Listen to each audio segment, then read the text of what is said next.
Cette émission est une présentation de IGA Famille Paquette de Trois-Rivières. Les IGA d'Eschenaux et des Forges proposent une gamme de produits en vrac, sans gluten, végé, ainsi que biologique.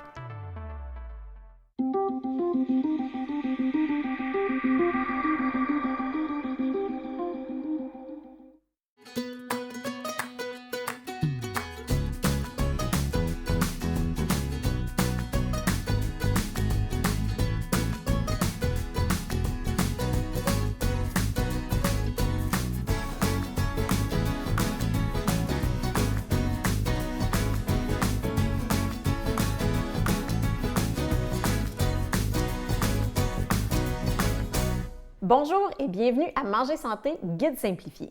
Cette semaine, on s'organise en cuisine pour mieux conserver nos aliments, mais aussi pour moins gaspiller.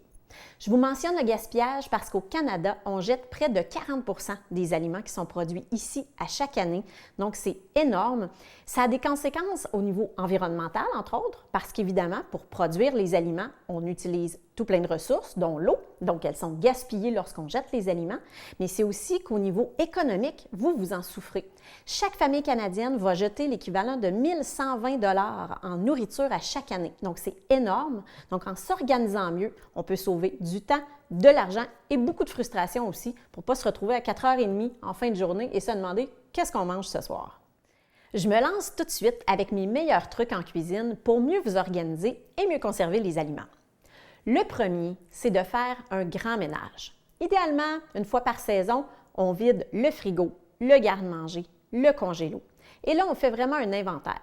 Moi, j'aime me garder une petite liste où je vais vraiment inscrire tout ce que j'ai, surtout au congélateur, parce que parfois, j'oublie ce qui est là. Donc, je vais vraiment inscrire tout ce que je garde. Et tout ce qui n'est pas dans ma petite tendance santé, je dirais, je l'enlève. Idéalement, on donne à des gens qui ne sont peut-être pas dans la même démarche que nous, peut-être à des banques alimentaires, sinon peut-être compostage. Évidemment, tout ce qui n'est plus frais, tout ce qui n'est plus bon doit partir, mais sinon, on essaie de ne pas gaspiller systématiquement en essayant de le refiler à d'autres personnes si nous, ça ne nous convient plus. Une fois que le ménage est bien fait, là, on va vraiment mettre de l'avant les produits qu'on veut consommer régulièrement. Un exemple, moi, parfois, je trouve que je ne consomme pas assez de graines ou de noix. Donc maintenant, quand j'ouvre mon garde-manger, la tablette qui est vraiment devant mes yeux, c'est les noix et les graines, donc je les vois tout de suite. Et dans le frigo, dans le même ordre d'idée, on va mettre vraiment ce qui est plus frais à l'arrière. Donc, lorsque vous arrivez de l'épicerie et que votre beau ménage est frais fait, on va vraiment mettre les nouveaux trucs, les nouveaux aliments que vous venez d'acheter au frigo à l'arrière. Donc, vous ramenez vers l'avant les aliments dont la date de péremption approche pour pouvoir les consommer plus rapidement. Mon deuxième truc qui est hyper important, c'est essayer de ne pas déroger à votre liste d'épicerie. Elle ne sert pas à grand-chose si vous dérogez tout le temps parce que souvent, c'est en dérogeant à sa liste d'épicerie régulièrement qu'on va finir par gaspiller des aliments. Donc, on part à l'épicerie sans avoir trop faim. Ça, c'est un truc qui fonctionne toujours, avec une liste très claire qui va suivre notre plan de la semaine. Ça, je vais en parler tout à l'heure. Et donc, on essaie de ne pas déroger, d'acheter seulement les aliments dont on a besoin. Faites attention aux spéciaux aussi, ça peut faire mal. Des fois, on dit « Ah, je vais sauver 1 $ sur un aliment qui en coûte 3 ou 4 habituellement. » Mais si vous ne le consommez pas, si vous finissez par le gaspiller, bien, vous allez avoir perdu 3 ou 4 $ de toute façon. Une autre étape qui peut vraiment vous aider, c'est de nettoyer les fruits et légumes lorsque vous revenez de l'épicerie. Donc, lorsque vos pommes sont déjà toutes nettoyées, toutes prêtes à être consommées, qu'elles sont sur le comptoir dans un beau bol, vous avez plus de chances de les manger. Si vous les mettez au frigo, qu'elles ne sont pas nettoyées, ça se peut que vous soyez un petit peu plus paresseux et que vous les retrouviez 2 semaines plus tard, un peu flétris, dans le fond du frigo. Côté conservation, je voulais vous mentionner 2 trucs. Le premier, c'est les plats. Évidemment, il y a toutes sortes de façons de conserver les aliments. Je vais vous donner une ressource au niveau d'un livre dans un instant. Mais les bons plats, peu importe la marque, il y a vraiment des plats qui sont faits expressément pour entreposer les fruits et légumes. Personnellement, je trouve que ça fait une différence. Je trouve que mes fruits et légumes se conservent plus longtemps.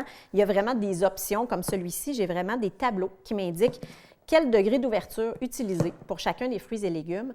Moi, c'est un conseil que je donne parce que je les aime tout particulièrement et je vois une différence. Donc ça peut être un truc. L'autre source dont je voulais vous parler, c'est un livre qui s'appelle l'Encyclopédie visuelle des aliments et qui a une super belle section conservation. Je vais commencer par vous montrer la couverture. La préface et par notre Ricardo national. Et donc, dans cette encyclopédie-là, on fait vraiment le tour là, du cresson au pois chiche, en passant par les tomates, on parle de un peu de tout. Et là, c'est parce que je voulais vous donner l'exemple du pois chiche. Je me suis mis une petite note ici. C'est qu'on parle de l'achat, on parle des variétés, on parle de la cuisson, mais on parle beaucoup d'entreposage et de conservation pour chacun des aliments. Donc, comme pour le pois chiche ici, on me dit les pois chiches séchés peuvent se conserver 1 an dans leur emballage d'origine. Les pois chiches cuits se gardent 1 semaine au réfrigérateur dans un contenant hermétique et jusqu'à 6 mois au congélateur. Donc, le congélateur, on va en reparler un petit peu plus tard, ça peut être vraiment un allié de taille dans la conservation. Donc, hyper intéressante, cette encyclopédie-là, pour des petits trucs au niveau conservation, savoir exactement chaque aliment se conserve comment et combien de temps, idéalement. Le prochain truc, c'est peut-être le moins sexy, mais celui qui est le plus payant. Et c'est la préparation de repas. En anglais, on entend souvent le terme meal prep, et donc c'est la planification de votre semaine. Moi, ce que j'aime faire, c'est d'utiliser mon dimanche matin. Pour vous, c'est peut-être une autre journée, mais bref, le dimanche matin, je m'installe et là, je regarde ma semaine. Si, exemple, je suis à la maison lundi, mardi et mercredi soir, si j'ai besoin d'un lunch jeudi, peu importe, je fais mon plan de match. Et donc là, je vais faire de la recherche sur Internet, dans mes livres, je vais vraiment décider quel repas je veux faire et je fais la liste des ingrédients dont j'ai besoin. Donc, je vérifie ce que j'ai à la maison, ce qui doit être acheté en épicerie et je fais aussi la liste des tâches à accomplir. Ça a l'air vraiment long au début, mais c'est qu'une fois que vous avez établi les tâches à faire, les listes d'ingrédients pour une semaine en particulier, 2-3 semaines plus tard, vous pouvez réutiliser le même plan. Donc, à la longue, vous pouvez vous créer une banque entière de plans de préparation pour la semaine et ça peut vous sauver un temps fou. Personnellement, ce que j'aime souvent faire, c'est débuter par regarder mon inventaire de légumes. Parce que souvent, à la fin de la semaine, j'ai quelques légumes flétris. Donc, avant même de faire ma planification de repas de la semaine, je prépare un potage, un gros potage où j'utilise les restants un peu de la semaine d'avant. Et déjà, ça va me faire quelques lunchs pour la semaine. Et là, je parle de lunch. Personnellement, encore une fois, j'aime faire des repas le soir qui vont faire des grandes quantités. Donc, ça va me faire des lunchs pour le lendemain. Et au besoin, si je sais que j'ai une semaine qui s'en vient un peu plus loin, où ça va être très occupé, je congèle certaines de ces portions-là. Donc, même dans les semaines à venir, je vais rentabiliser mon investissement de temps de ce dimanche-là, où je vais avoir congelé déjà des repas en portions déjà individuelles, donc qui m'attendent et qui vont être très faciles à décongeler la veille ou l'avant-veille. Quelques petits trucs en rafale pour votre planification de semaine. Le premier, c'est le site fraîchementpressé.ca. S'il vous reste une aubergine de la semaine d'avant qui n'a pas été utilisée et que vous ne voulez pas la perdre, vous tapez aubergine dans le site et là, on va vous donner tout plein d'idées de recettes pour l'utiliser. Un autre truc, moi, quand je reviens le dimanche de mon épicerie stratégique, je m'installe et là, je prépare tout ce que je peux déjà préparer pour ma semaine. Donc, des oignons, entre autres, ça se coupe bien d'avance. Ça peut être aussi du quinoa, du riz que je cuis d'avance. Je vais ouvrir mes boîtes de conserve de légumineuses, par exemple, que je vais vraiment bien rincer, mettre dans des contenants en verre et j'identifie. Ça, c'est un autre truc. Moi, mes contenants sont en verre. Alors, j'ai un crayon que j'utilise souvent sur les verres à vin quand j'ai des convives qui viennent souper. J'identifie comme il faut la date à laquelle j'ai entreposé mes trucs au frigo pour garder un œil et gaspiller moins. Et mon dernier truc principal, c'est un allié de taille que j'ai mentionné tout à l'heure, c'est le congélo.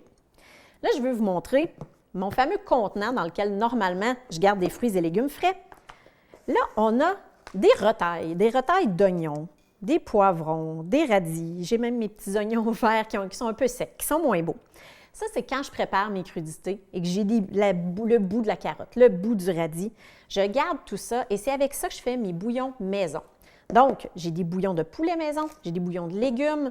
Quand mes bouillons sont faits, j'utilise les bacs à glace. Je fais des glaçons de bouillon. Je fais aussi des glaçons de vin blanc, de vin rouge quand j'ai des restants de bouteilles après un souper entre amis. Tout ça va au congélo. Et une fois que c'est gelé, je vide les glaçons dans un sac. Et là, je peux les utiliser quand je veux et ça va super bien parce qu'un glaçon, ça se décongèle très rapidement. Donc, j'adore le congélateur pour ça. Je l'adore aussi pour les racines, comme le gingembre. Le gingembre, je le fais congeler. Une fois à la maison, après être allé le chercher à l'épicerie, je le nettoie comme il faut. Je ne le pèle pas, je garde la pelure, je le nettoie comme ça, je l'assèche bien comme il faut pour pas qu'il fasse de glace. Je le mets bien enveloppé au congélateur et quand j'en ai besoin, je prends mon zesteur et je zeste directement au-dessus de mon sauté asiatique, de mon potage, peu importe, ça va hyper bien. Vous pouvez faire ça aussi avec la citronnelle, le curcuma, c'est très facile. Donc, n'oubliez pas, le congélateur peut être un allié de taille. Dernière petite ressource dont je veux vous parler, c'est le livre « Notre aventure sans frigo ou presque » de Marie Cochard, un livre qui se dit 100% économe et anti-gaspillage. Très spécial de lire ce livre-là parce qu'on parle d'une famille qui a fait le pari de vivre sans frigo. Et là, c'est une famille avec enfants, je le mentionne. Donc, on va parler de conservation des aliments via la fermentation, entre autres, ou l'emballage avec les emballages à la cire d'abeille. Donc, belle petite lecture. C'est un livre qui n'est pas très long et ça nous ramène un peu la problématique environnementale reliée à l'alimentation. Je pense que c'est une belle sensibilisation. On poursuit avec un reportage lié au thème du jour.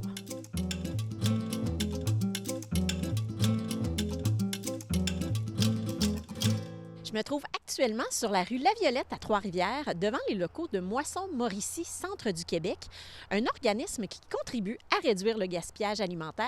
Et pour nous en parler, je m'apprête à aller rencontrer la responsable au financement et aux communications, Madame Geneviève Marchand.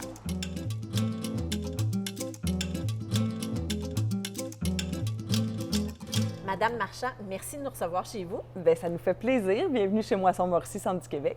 Merci. Pouvez-vous m'expliquer tout d'abord comment ça fonctionne, les moissons? Parce que je pense qu'il y en a plusieurs à travers le Québec, là, finalement, à travers la province. Tout à fait. Il y a 19 moissons, donc des banques alimentaires qui sont dans les différentes régions du Québec. Le travail de Moisson Mauricie, Centre du Québec, c'est de récupérer les denrées, les trier, puis les distribuer équitablement aux organismes membres qui sont situés en Mauricie et au centre du Québec. Et là, on se trouve à votre centre de distribution, mais je crois que vous avez une autre installation ici à Trois-Rivières aussi.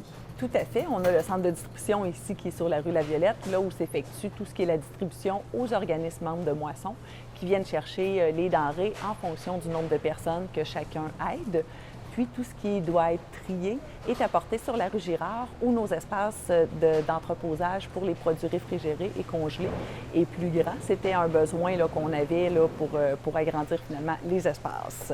Quels sont les organismes généralement qui vont bénéficier de vos services, avec lesquels vous allez collaborer? Bien, en fait, les organismes qui offrent des services d'aide alimentaire peuvent devenir membres de Moisson. Il y a un processus, ils nous font parvenir la demande. Nous, on va s'assurer qu'il n'y a pas de dédoublement de services dans un même secteur, qu'il n'y a pas deux organismes qui font le même travail. Donc, pour avoir aussi un travail d'équipe puis logique dans tout ça. Puis, les organismes, par exemple, à Trois-Rivières, il y a les Artisans de la paix, qui est un organisme qui bénéficie des denrées récupérées par Moisson.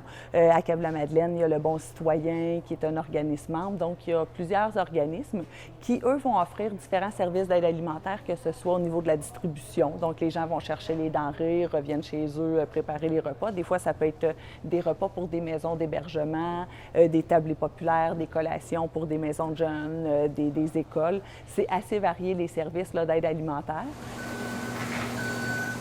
Je sais aussi que vous avez une mission pour prévenir le gaspillage. Ça, je voulais qu'on en parle parce que c'est un sujet qui nous intéresse beaucoup. Donc, souvent, on parle de dons et évidemment d'aider les gens, ce qui est extraordinaire. Mais vous avez aussi une petite mission d'éviter le gaspillage alimentaire. Tout à fait. Il y a un programme spécifique pour lutter contre le gaspillage alimentaire. Et en fait, c'est Moisson Montréal qui a développé le programme avec les grandes bannières en alimentation. C'est le programme de récupération en supermarché. Donc, on passe dans les épiceries participantes 2 fois par semaine avec le camion. Au départ, le programme visait à nous permettre d'augmenter les quantités de viande reçues, qui est une denrée qu'on recevait peu fréquemment en raison du coût, mais aussi de la courte durée de vie du produit. Donc, les épiciers vont directement congeler en épicerie la viande ou les produits qui doivent être congelés. Les autres produits vont être placés dans des bacs qu'on fournit à l'épicier. Puis nous, on fait la tournée 2 fois par semaine. Ça nous permet d'augmenter la quantité non seulement de viande, mais de tout autre type de produits parce que les épiciers qui ont une excellente collaboration et leur équipe aussi parce qu'ils savent que c'est une aide concrète dans leur communauté. Donc, ils vont participer, vont remettre d'autres types de produits. Puis pour nous, bien, c'est des denrées finalement qui sont toujours propres à la consommation et qui sont détournées de l'enfouissement pour nous permettre d'aider les 29 000 personnes qui ont recours à l'aide alimentaire à chaque mois en Mauricie au centre du Québec. Sur les 29 000 personnes, c'est 9 600 enfants à aider, donc d'apporter une plus grande variété de produits puis une plus grande quantité, notamment par la récupération en supermarché. Pour nous, c'est un programme là, finalement qui était très attendu et qui est très apprécié aussi. Là. On le déploie progressivement dans les épiceries participantes là, en Mauricie, au centre du Québec. Donc, c'est un programme là, qui est sur une belle lancée. Puis partout au Québec, les épiciers collaborent. La majorité des régions, des moissons, c'est-à-dire au Québec, ont commencé la récupération en épicerie, dans plusieurs épiceries aussi. Fait que c'est vraiment un programme là, qui est structurant autant pour les moissons que pour les épiciers. Donc, c'est vraiment un partenariat gagnant-gagnant et gagnant pour les personnes qui en bénéficient chez eux à la maison. Effectivement. Et la planète aussi, en exactement, plus. Exactement.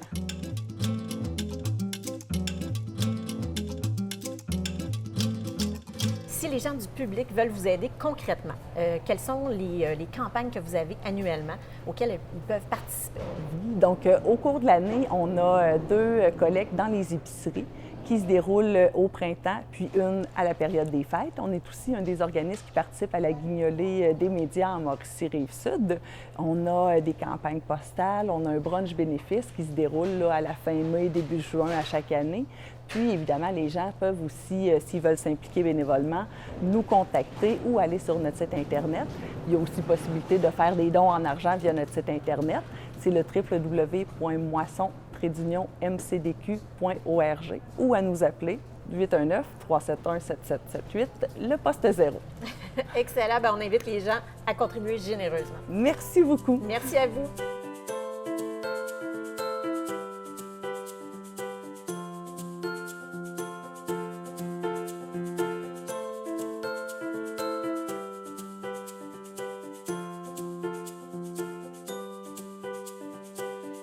Alors, on poursuit avec notre recette du jour. Aujourd'hui, on se lance dans un sauté de taille. Et j'ai pensé à un sauté pour l'épisode d'aujourd'hui parce que c'est souvent une recette à laquelle j'ai recours tout d'abord pour passer les restants. Parce que si j'ai des légumes qui sont un petit peu moins beaux, mais qui sont encore bons, c'est hyper facile de les passer dans un sauté. On peut mélanger à peu près tout ce qu'on a au frigo. Et pour les sauces aussi. Moi, j'aime avoir des essentiels au garde-manger. Un de mes essentiels, c'est le lait de coco pour me créer des sauces indiennes, thaï, les pâtes de curry aussi. Il y en a beaucoup en magasin qui sont quand même intéressantes, qui n'ont pas trop de sucre ou de sel, qui mettent vraiment l'accent sur les épices. Donc, c'est un autre essentiel que j'aime avoir à la maison qui me permet de me concocter des petits repas rapides 20 minutes, là, même si je n'ai pas nécessairement de plan, parce que oui, des fois, moi aussi, je triche, je n'ai pas de plan. Parlant de plan, je vais absolument vous mentionner que parfois, pour les inscrits à mon infolettre, j'envoie des petits plans alimentaires de 2 ou 3 jours que j'ai créés pour moi-même. Donc, ça peut vous donner un coup de pouce dans votre préparation. De la même façon aussi, je veux vous mentionner que sur les ressources qu'on va vous donner sur Internet, sur ma TV, sur ma page Facebook aussi, je veux vous fournir un tableau en ce qui concerne votre frigo. Quel aliment vous pouvez mettre sur quelle tablette pour que la conservation soit optimale. Donc ça, c'est un autre outil que vous pourrez utiliser. Donc là, je me lance dans mon sauté du jour. Je vais commencer avec une huile de coco. Évidemment, là, on est dans le taille, donc c'est intéressant d'utiliser une huile de coco. Je sais que Maison Orphée a des nouveaux produits, dont des huiles aromatisées. Il y en a une, je pense que c'est taille, si je ne me trompe pas, une autre indienne. Je ne l'ai pas essayé encore, mais ça pourrait être hyper intéressant pour les sautés de ce type-là. Et là, ma poêle était déjà chaude. Donc, moi, vous me connaissez, surtout l'hiver, j'aime ça mettre beaucoup d'ail, beaucoup d'oignons dans mes recettes. Ça nous aide contre la grippe, contre le rhume, ça aide notre système immunitaire. Donc, je vais déjà faire sauter un petit peu mon ail. Je vais aller, il colle. Et ail et oignon. Et là, à cette étape-ci aussi, vous pourriez ajouter du gingembre. Là, je ne mettrai pas tout ce que j'ai aujourd'hui parce que j'avais coupé beaucoup de légumes. Gingembre à cette étape-ci. Tout à l'heure, je vous parlais du gingembre déjà congelé. Alors, j'aurais pu sortir ma racine, utiliser mon zesteur, venir zester directement au-dessus de ma poêle. Ail, oignon, gingembre, j'aime beaucoup les mettre dès le début, en partant pour que l'oignon vraiment soit un petit peu moins craquant plus tard dans la recette, mais pour développer les parfums aussi. Et là, pendant que je fais cuire un peu mon oignon, parce que je veux vraiment le faire suer un peu, je fais attention que mon ail ne brûle pas, bien sûr. Pour les légumes, comme le poivron, la courgette d'été qu'on va utiliser aujourd'hui, c'est des légumes qui ont beaucoup de vitamine C. Donc là, je ne vous mentirai pas, à cause de la cuisson aujourd'hui, on va en perdre quand même une partie. Mais si on les utilise crus, Essayez de les couper à la dernière minute parce que la vitamine C est très sensible à l'air. Donc, si vous coupez le tout en arrivant de l'épicerie, ça se peut qu'il soit moins frais un peu au niveau vitamine. Par contre, quand vous avez des crudités comme carottes, céleri, ça, quand vous arrivez de l'épicerie, vous pouvez tout de suite les couper en bâtonnets et les mettre dans l'eau, un peu comme le tofu. Remplir là, un bol en vitre d'eau, mettre vos crudités d'avance et là, pendant la semaine, vous les sortez, ça va les conserver beaucoup plus longtemps. Donc là, je vais monter mon feu un petit peu. Mon oignon s'en vient beau. À ce stade-ci, je vais ajouter mes pâtes de curry. Là, je suis un petit peu sophistiquée aujourd'hui, je suis un petit peu difficile. J'utilise 2 pâtes différentes. J'ai une pâte de curry rouge, une pâte de curry jaune, tout simplement parce que je trouve que la rouge a un petit peu plus de punch, est un peu plus épicée, tandis que la jaune est un peu plus sucrée. Mais là, c'est tellement une préférence personnelle. Vous pourriez utiliser à peu près n'importe quelle pâte de curry. Et vous pourriez la faire vous-même à la maison aussi. Il y a des super belles recettes en ligne de pâtes de curry maison où on va faire nos propres mélanges d'épices. Ça, c'est génial. Et d'ailleurs, si vous êtes du côté indien, parce que vous pourriez vous faire un sauté à saveur indienne, vous pouvez aller voir sur les recettes de la première saison. J'ai donné ma recette de poudre de curry maison qui change des vies. Moi, c'est comme ça que j'aime le dire. Parce qu'une fois qu'on a fait notre propre poudre de curry maison, on n'a plus envie de revenir aux poudres achetées en magasin. La saveur est absolument extraordinaire. Donc, je fais cuire un peu ma pâte dans mon gras. Très important, les épices, c'est comme ça que le parfum se développe dans mon huile de coco. Et là, vous voyez, je ne l'utiliserai pas, mon truc de Tobago, mais quand je suis allée à Tobago l'an passé, dans les Caraïbes, j'ai rencontré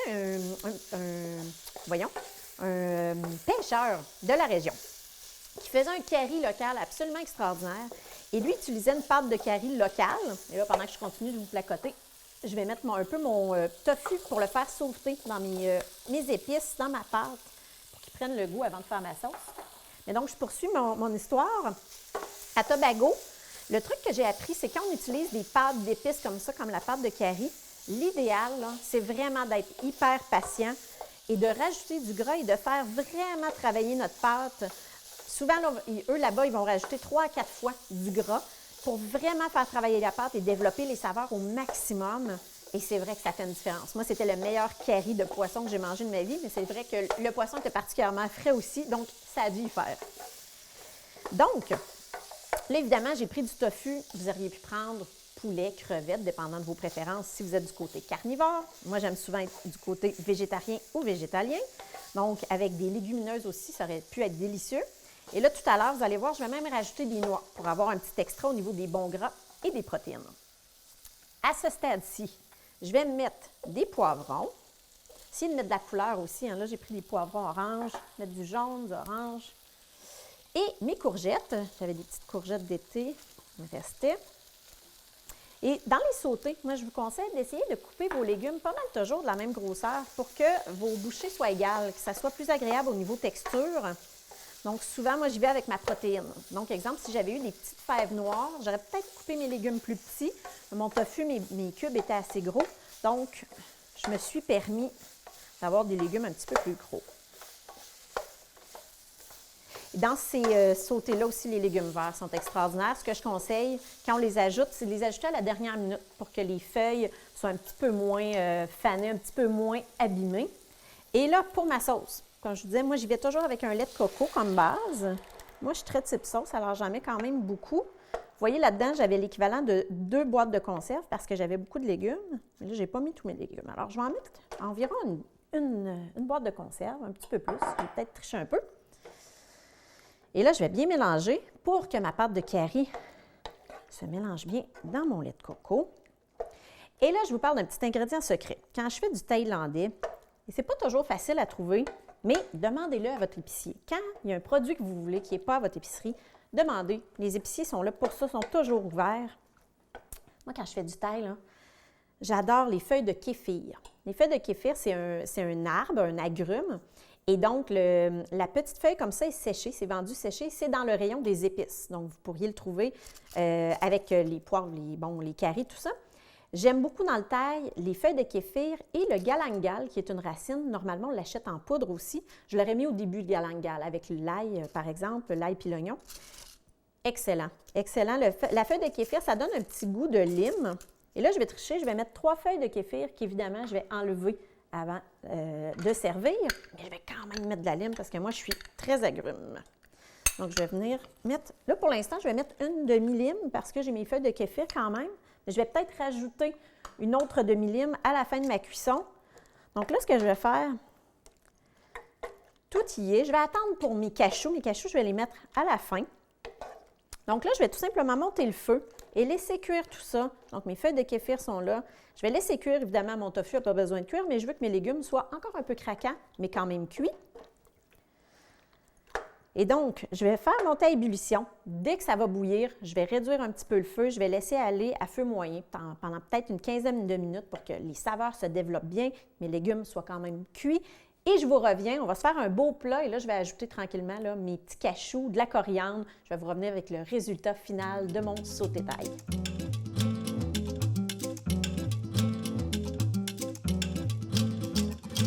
Alors voilà notre résultat final, notre sauté taille.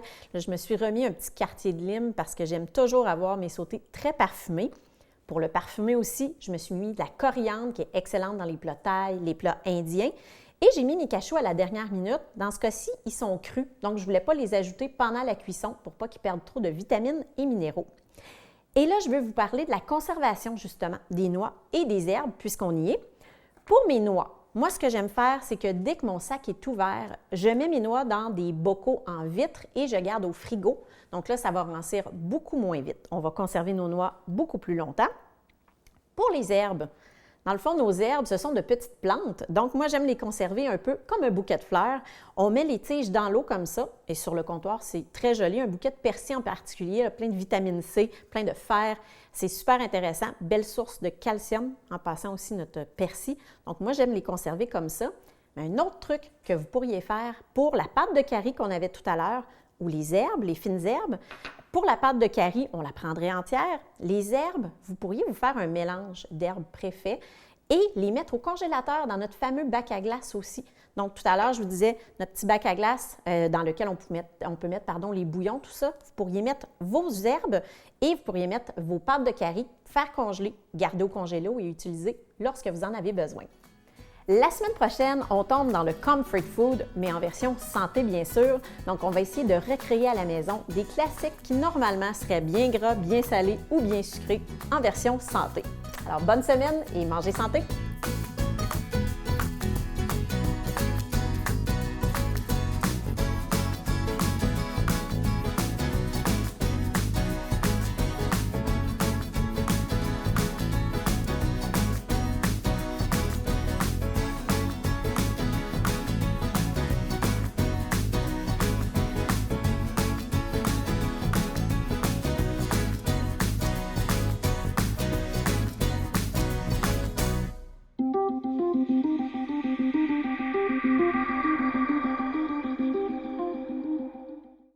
Les IGA Famille Paquette de Trois-Rivières, commanditaire officiel de Manger Santé, guide simplifié, vous ont présenté cette émission. Les IGA d'Eschenaux et des Forges offrent les produits nécessaires pour réaliser les recettes de l'émission.